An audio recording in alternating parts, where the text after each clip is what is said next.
The hippie counterculture developed in the United States in the late 60s due to the increasing protests of the war with Vietnam. The decade was one with a lot of violence and tension due to war, racial issues, and the rise of the women's rights movement. The rise of the hippie counterculture brought about the psychedelic rock genre and the acid trip. Artists in the 1960s began experimenting with LSD as a way to enhance the music, and while using music to enhance the trip of LSD. Music festivals became a popular way to spread the counterculture, and of these includes the most famous festival of all time, Woodstock. John Roberts, Joel Rosenman, Artie Cornfield, and Michael Lang in the late 60s were looking for an investment opportunity. What did they come up with? Woodstock. The venue for this 3-day festival was not finalized until the month before the event, when Max Yasker, a dairy farmer, offered to rent out a piece of his land in Bethel, New York.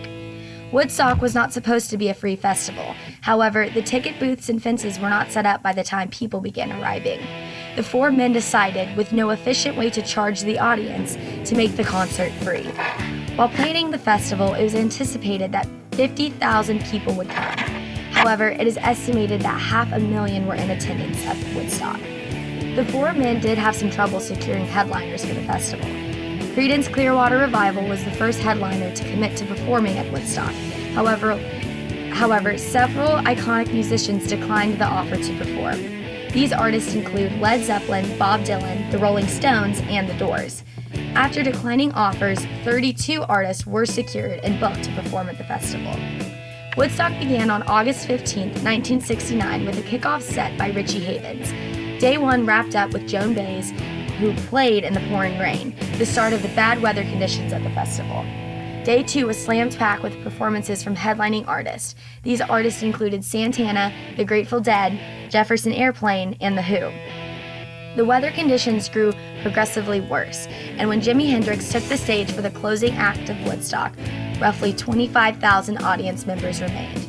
His set was delayed until Monday morning due to the weather delays, but regardless of the weather and the smaller crowd, Hendrix took the stage after a night of not sleeping and performed one of his most iconic sets. Hendrix typically ended his concerts with Voodoo Child, Slight Return. He performed this song during his set and closed the song by telling the crowd, "Thank you very much and good night. I'd like to say peace, yeah, and happiness." However, instead of closing his set, Hendrix launched into his famous rendition of the Star-Spangled Banner. This performance is a direct example of how politics and the world's events influence music and performers. The audience gathered with the commonality of the hope for peace. One woman who attended the festival said, "I felt like if we could bring all that love back into society, we could change the world." Hendrix was able to fuse protest and horror with patriotism and hope, with his rendition of the national anthem. Hendrix had served in the U.S. Army before pursuing his music career and still had friends in Vietnam at the time of his performance. Throughout his set, he uses different sounds and notes to tell a story, the story of what was happening in the nation and in the world. He held out the note for the word free at the end of his performance for 6 seconds. This shows the optimism everyone in the audience shared for the hope of peace and happiness. The Woodstock Festival in 1969 paved the way for all of the modern music festivals to come. In 1994, there was a Woodstock for the MTV generation, and a lot had changed since 1969. Alcohol had replaced LSD, and there was now 2 stages rather than just one. Woodstock was once again put on in 1999. There were performers to satisfy all age groups in the audience: Bob Dylan for the baby boomers, Metallica for the Gen Xers. However, the breakout stars were Green Day, whose iconic mud-throwing audience would be mimicked for many of their shows to come. In '91, a new music festival came to the scene in an attempt to be the new Woodstock. Lollapalooza was created as a farewell tour for the group Jane's Addiction. Perry Farrell, the frontman of the group, founded the festival and invited bands who had inspired Jane's Addiction to headline the festival. Lollapalooza still happens every year in Chicago and internationally. Lollapalooza was different than other festivals because it gave concert-goers many options of how to spend their time at the festival. Smaller stages were set up for local groups, tables were set up to talk about social issues, and this was the first time concert-goers saw virtual reality video games. In 2002, Bonnaroo came to the scene of music festivals.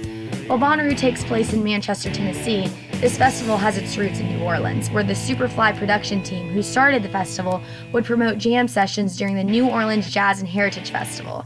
While the lineup over the years has drifted from its New Orleans jazz roots, it still has a good vibe camping festival that it was intended to be. The most iconic festival of today's youth is Coachella.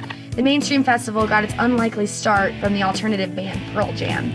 Pearl Jam went on strike against Ticketmaster and opened an alternative concert space in Dino, California, and in '99 turned into Coachella that everyone knows today. Coachella has maintained a list of big-named headliners over the years who are both mainstream and alternative. A lot has changed since Woodstock of '69, but its legacy has remained. The all-around need for the good vibes and music that still exists today, mixed with the Woodstock legacy, gives us all the music festivals we know and love today.